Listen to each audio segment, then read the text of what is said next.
बहुत जल्द शुरू होगा मुजफ्फरपुर में स्मार्ट सिटी का काम। नगर विधायक सुरेश शर्मा के मुकाबले कोई नहीं है टक्कर में। मेयर को ट्रिपर घोटाला में नैतिकता के आधार पर इस्तीफा देना चाहिए। पूर्व विधायक विजेंद्र चौधरी वार्ड के चुनाव में भी नहीं जीत सकते। उक्त बातें मुजफ्फरपुर के वार्ड संख्या 41 के पार्षद विजय झा ने 24 आवर्स टुडे न्यूज से खास बातचीत में कही।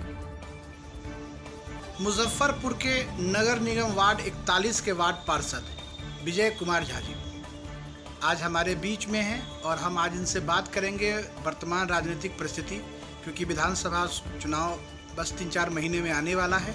नगर निगम में क्या विकास काम हो रहे हैं, स्मार्ट सिटी का काम कहां तक आगे बढ़ा है, क्योंकि नगर विकास मंत्री मुजफ्फरपुर शहर से है और स्थानीय विधायक भी है। नमस्कार सर जी। बताया जाए, ऐसा है कि चुनाव तो अब सामने आ गया है, सरकार ने भी इसके लिए कमर कस ली है और निर्वाचन आयोग के द्वारा भी मतदाता सूची का पुनर्निरीक्षण हो रहा है और निश्चित रूप से हमारा मुजफ्फरपुर शहर जो है स्मार्ट सिटी रूप से घोषित है और चुनाव पूर्व निश्चित रूप से इस पर कुछ कार्य दिखेगा।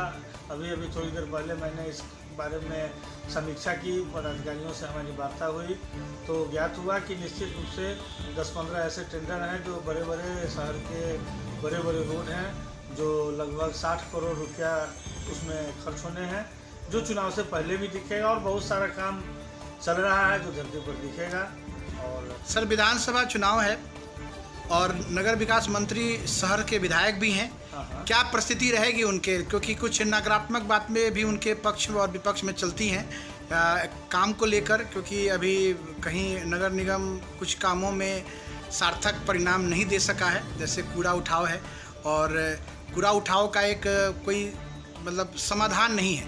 नगर निगम की गाड़ियां हैं वो अंधेरे में जाकर किसी खेत खलिहान में कूड़ा डाल देती हैं, तो क्या इसके ऊपर से कोई ठोस रणनीति बन रही है नगर निगम में? रणनीति बन रही है, मंत्री जी विचार कर रहे हैं, इस पर गहन चिंता हो रही है, सरकार भी इस पर चिंता कर रही है।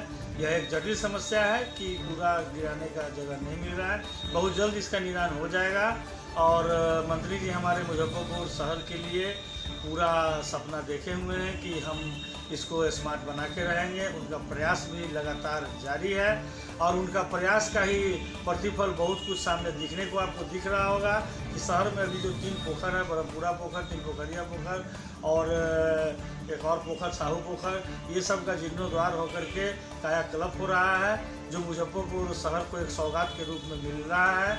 आपका सिकंदरपुर मन के झील का भी DPR लगभग कंप्लीट हो गया है, उस पर भी काम होना है।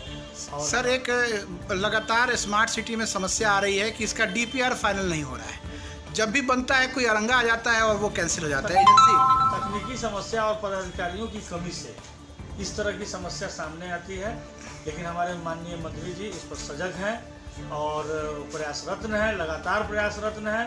वो अपने सभी कामों को छोड़ के मुजफ्फरपुर की जनता के लिए, मुजफ्फरपुर के विकास के लिए अपना पूरा समर्पण दिए हुए हैं।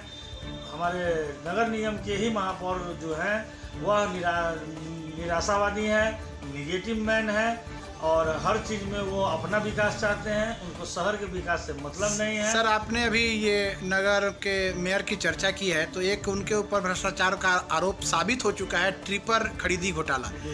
क्या कहना है इसके बारे में? बस उसमें उनको तो अभी नैतिकता के आधार पर अभी तक इस्तीफा दे देना चाहिए, लेकिन उनका शायद ये तमन्ना हो कि उनको सरकार ही उनको कॉलर पकड़ के निकाले, तो वो समय भी आ गया है। बहुत जल्द ही इस महापौर से मुजफ्फरपुर को मुक्ति मिलेगी और फिर 2 दूसरे महापौर आएंगे, या तब तक हमारे माननीय मंत्री जी शहर को स्मार्ट बनाएंगे और इस महापौर का जाना तो निश्चित तय है। और चूँकि इन पर सरकार के द्वारा भी इनकी ऊपर कार्रवाई जारी है, बहुत जल्द ही चार्जशीट इनके ऊपर सबमिट होने जा रही है और उसके बाद कानूनन भी इनको मेयर पद पर बने रहना संभव नहीं होगा। जो वह अजूल फजूल बोलते हैं, तरह तरह का गलत सलत किताब दिखाते हैं, गलत कानून का हवाला देते हैं।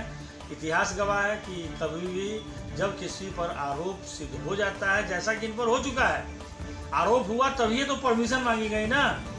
अगर परमिशन की आवश्यकता क्यों थी अगर आरोप साबित नहीं रहता? लेकिन बावजूद मेयर साहब को नहीं समझ आ रही है। उनको अपने आप प्रतिष्ठा बचाते हुए नैतिकता के आधार पर इस्तीफा। सर स्मार्ट सिटी में सर कई ग्रामीण क्षेत्र के गांवों को भी शामिल किया गया है मुजफ्फरपुर में, तो क्या ये संभावना व्यक्त की जाए कि मुजफ्फरपुर में वार्डों की संख्या बढ़ेगी? हाँ, संभावना बन रही है कि भगवानपुर, अहियापुर, 0 माइल, बहुत सारे ऐसे एरिया जो नगर निगम क्षेत्र से बाहर हैं उसको जोड़ा जा सकता है। ऐसे इस पर तो सरकार विचार कर रही है, सरकार का ही। क्या सर आप ये वार्ड पार्षदों से बातचीत होती होगी, तो कभी ये चर्चा होती है कि पार्टी बेसिस नगर निगम चुनाव होना चाहिए? देखिए, चुनाव तो ये शहर का नगर निगम का चुनाव बहुत छोटा चुनाव होता है, मोहल्लावासी का चुनाव होता है। अब इस पर भी सरकार निर्णय कर रही है, ऐसा विचार कर रही है। ऐसा कोई अभी निर्देश नहीं आया है कि वह चुनाव पार्टी बेसिस होगी या निष्पक्ष होगी, लेकिन इसकी चर्चा चल रही है। आपकी व्यक्तिगत राय क्या है नगर विकास मंत्री के बारे में? वो प्रयासरत हैं, कोशिश में लगे हुए हैं। लोग उनका सहयोग नहीं कर रहा है, पदाधिकारीगण उनका सहयोग नहीं कर रहे हैं, इसलिए उनको काम में परेशानी हो रही है। क्या जनता उनको पुनः मौका देगी? हाँ, चूंकि दूसरा कोई ऐसा माई का लाल नहीं है मुजफ्फरपुर में जो अभी पूर्व हो सके। पूर्व ये विधायक जो है लगातार दम भर रहे हैं, और अभी एक दिन पहले भी उन्होंने कहा कि कोई काम नहीं कर रहे हैं नगर विकास मंत्री। वो क्या कहेंगे, वो तो खुद शहर को सर्वनाश की ओर धकेल चुके हैं, सर्वनाश के कुर्सी पर बैठ के, और वो सपना देख रहे हैं। हारते उनकी स्थिति बदतर हो चुकी है। अब स्थिति तो ऐसी है कि वो वार्ड का चुनाव भी लड़के देख लें, वो किसी मुजफ्फरपुर के किसी भी वार्ड से अगर जीत जाएं तो मैं राजनीति छोड़ दूंगा। तो ये जनता अपना नगर विधायक को जो है पुनः, चूंकि दूसरा कोई विकल्प नहीं है, उससे अच्छा कोई कैंडिडेट अभी दिख नहीं रहा है वर्तमान परिस्थिति में, उनके अलावा कोई मुजफ्फरपुर शहर के लिए दूसरा विकल्प नहीं है। धन्यवाद सर बात करने के लिए 24 आवर टुडे न्यूज़ से।